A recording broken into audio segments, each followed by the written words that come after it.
caffeine, nicotine, 10 tabs open, racing through the day. That might feel like productivity, but at the end of the day, oftentimes nothing actually gets done.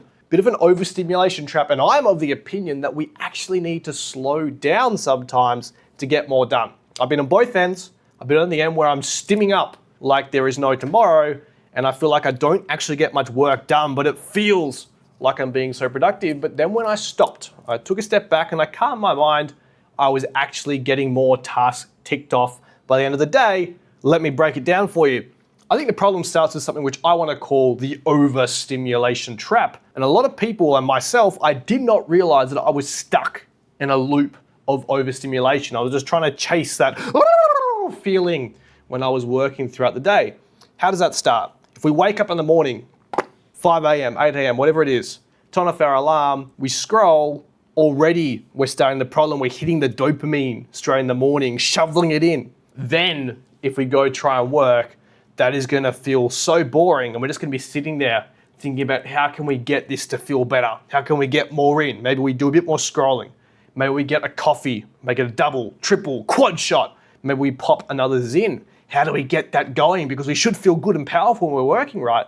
And so what's happened here is at 6 a.m. in the morning and our brain is already scattered before we've even started ticking off our first task. And so we start operating from a panic state. We're not operating from a productive one. Because as much as I love nicotine, I still use these things. Not a lot, but I use them. I still drink coffee throughout the day. Caffeine and nicotine, especially if we use it in a high dosage, what it does is it puts our body into a fight or flight mode. Not a rested state, it's a stimulated state. We're either trying to run away from our work or we're trying to charge into it. We have to get something done. And when I found myself in this Stim cycle, shall we say, I was running on caffeine, nicotine, and absolute chaos. My mind was constantly racing, so I thought that I was being productive, but all I was doing was bouncing between stimulation, distraction, this work task. I wasn't really pushing through, getting one thing ticked off, pushing through, getting another thing ticked off. It was, and I'd get to the end of the day and I'd see, okay, this task got started. We got the middle of this bit done, the beginning and end aren't done. We've got a little bit of this done, and it was a bit of a mess. But because I'd been like this all day, surely I was productive. Surely that was a good thing for me. But the moment I switched it up, I started to wake up in the morning, wouldn't touch my phone. I'd delay my first coffee by 2 hours, and I'd just sit on the couch, do my reading, brush my teeth, have a shower, and then come over while still tired and not really feeling good, and just start working on my basic work task. That became different. It became a lot easier because I wasn't starting the day by throwing myself into this chaos. Because it all comes to what I like to call a dopamine spike. And that dopamine spike is what ruins everything. Because when we're in that state of panic and we've got all these different work tasks piling up, we feel like we have to escape just to get a little bit of release so we can restructure and come back. So we're scrolling, junk food, vices, whatever it is, we're not working. We're not actually fixing that problem. And so the dopamine spike, which ruins everything, it starts with one hit. The problem doesn't start when we're in this frantic state. The problem starts when we picked up our phone in the morning and watched that first TikTok and then watch 2 and then watch 3, and we start ramping up the dopamine. And the more we ramp it up, the more you need. It's like any drug, any substance you want to take. If you're a smoker, I used to be, remember the first time you smoked. How fantastic was that feeling? And now remember the last time you smoked. Boy, it did not hit the same. You need so much more of that substance to feel anywhere near the same buzz from that. And that first hit we take raises the bar for the brain. I want you to think of our dopamine as a baseline, right? I'm gonna use the grid on my camera and try and make a straight line. This is our dopamine when we wake up in the morning. If we take a hit, it raises our baseline. And now that we're here, if we wanna feel better, if we wanna feel higher, we've got to take even more dopamine. And now anything below where we currently are is gonna feel boring, it's gonna feel disinteresting, and working, as much as I love it, it's not gonna feel as good as scrolling, right? So if we're working down here, it's gonna feel boring, it's gonna feel sad, and the whole time we're here, sure, our thing's gonna slowly come down, but we're gonna be craving, and we're gonna give up, and we're gonna come back to here.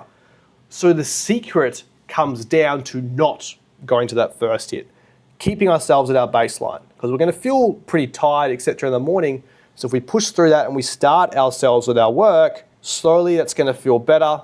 And because we're operating in a state which is not comparative to this overstim thing, we're actually going to get real dopamine just from doing our work tasks. And that's why slowing down actually becomes our superpower and our catalyst for getting more done. It is going to feel boring at first, but it's going to feel a bit peaceful. And peace is probably the most important thing in our life. I want to live a peaceful life. I want to get rich, but I don't so much want to get rich so I can go out and do extreme sports, even though I'd love to. But I want to wake up in the morning and not have to panic and worry about things. No panic, no rush, just calm, steady focus. Dopamine will stay stable in that state. So our focus is going to improve. Our time is going to stretch out. If we feel like we don't have enough hours in the day, I guarantee you do. You're just using them doing the wrong, stupid things on your phone or whatever it is. And you may feel behind when you start to slow down. You just go through your tasks, typing at a normal speed, not rushing and panicking your brain.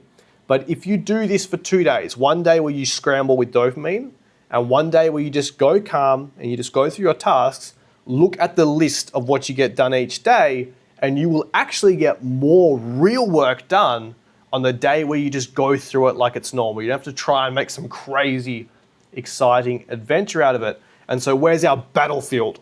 Our battlefield is in the morning. And it's only in the first hour of the morning. The day is won or lost in the first hour. We've got to set up for the battle and make sure we're winning it straight away. If we win that first dopamine battle with our phone when we wake up in the morning, we're going to win the war. We're going to go ahead and win the day because that first decision is the hardest one. And whichever way we decide to go, it's going to compound. We're going to continue going that way, and it's going to become more and more of whichever direction we initially picked. So no phone, no sugar, no artificial hits right as you open your eyes, just quiet, peace, relaxed, deep movement, water, wellness coaching, Bali, buy my course, all that sort of stuff. It's going to set the tone for the day and your brain stops needing that stimulation. We're going to starve it out a little bit. And when we do that successfully, we can operate from any state. And then we can still later on go grab our coffee, whack our pouch it and go, woo! When we feel like it, but it doesn't have to be our default state anymore. And so to actually do this, you're going to wake up and you're not going to chase that rush. We're going to avoid the urge to have to be productive straight away. You can sit with yourself a little bit, sit with the stillness. Don't be afraid of your own thoughts. Do one thing at a time. Don't jump between tasks to try and feel like you're getting more done. Just work through the whole thing, get it ticked off slowly, very intentionally, and refuse to escape when it gets uncomfortable. When you get to the point in your task which feels like a bottleneck and you either want to jump over to a different task or you want to go get another coffee, you want to scroll for 5 minutes and try and refresh your brain, work through it because then the problem's solved. It's another thing ticked off and we never have to deal with that again. So we're going to start building our momentum from peace, not from panic, not from that state. We don't want to live our life going, not like that. So the most productive people, they're not the ones sprinting. They're the ones just walking with the right direction while everyone else is running in circles. Everyone else is going, and we're just going, that's what we want. So my little challenge for you here is I want you to try one full day without dopamine hits. No phone on wake up, no fast switching between different things, no doom scrolling. And if you can do that just for one day, you just muster the discipline to do this for just one day. If you realize you absolutely hate it, be my guest, go ahead and blast dopamine all you want. But I reckon you'll see a very real improvement for doing this. So if this video slaps you in the face with a bit of awareness, I want you to go ahead and slap the like button in the face, slap the subscribe button in the face, slap the share button, slap the notifications button, all that good stuff, and whack a comment down there and let me know what you thought. And as always, boys, I will see you in the next video.